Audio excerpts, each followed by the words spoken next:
Assalomu alaykum, hurmatli kimyogarlar.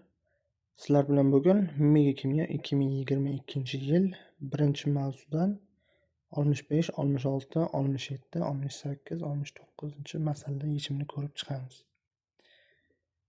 Demak, 65-masalamizda 67,2 litr normal sharoitda azotning massasini toping degan. Demak, birinchi modda miqdorini topib olamiz. 67,2 litrni 22,4 litrga bo'lsak, normal sharoitimiz 22,4 litr. Bizda modda miqdori 3 mol kelib chiqadi. Azotni molekulyar massasi molekula holida 2 28 gram taqsim molga teng.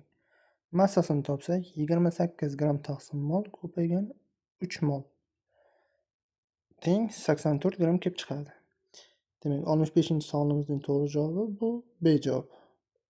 66-masalamizga qarasak, 2,24 litr normal sharoitda ammoniakning massasini grammda toping. Demak, birinchi navbatda modda miqdorini topib olamiz. 2,24 litrni normal sharoitda 22,4 litrga bo'lsak, 0,1 mol kelib chiqadi.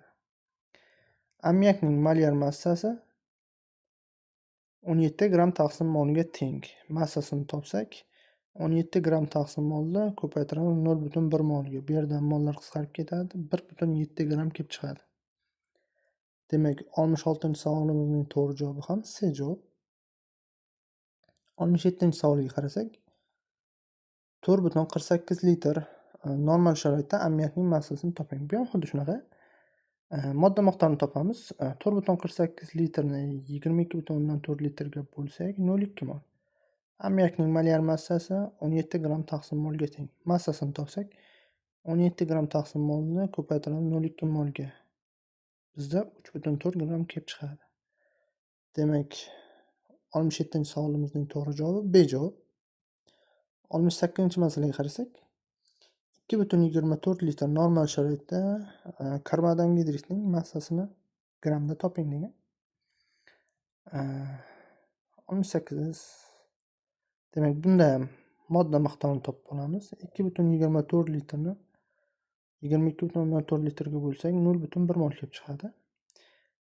Bu karbonat angidrid, ya'ni uglerod dioksid. Buning molyar massasi 44 gram taqsim molga teng. Massasini topsak, 44 gram taqsim molni 0,1 mol ko'paytirsak, 4,4 gram kelib chiqadi. Demak, 68-masalamizning to'g'ri javobi A javob. 69-masalaga qarasak, 22,4 litr normal sharoitda is gazining massasini toping degan. Ya'ni modda miqdorini topsak, 22,4 litrni 22,4 litrga bo'lamiz. Ya'ni molyar hajmimiz ham, ya'ni normal sharoitda molyar hajmimiz 22,4 litrga teng. Demak, 1 mol bu. Is gazining molyar massasi 28 gram taqsim molga teng. Massasini topsak, 28 gram taqsim molni 1 molga ko'paytirsak, o'zi kelib chiqadi. Mollar qisqaradi, faqat 28 gramni o'zi kelib chiqadi. Demak, 69-masalamizning to'g'ri javobi A javob hisoblanadi.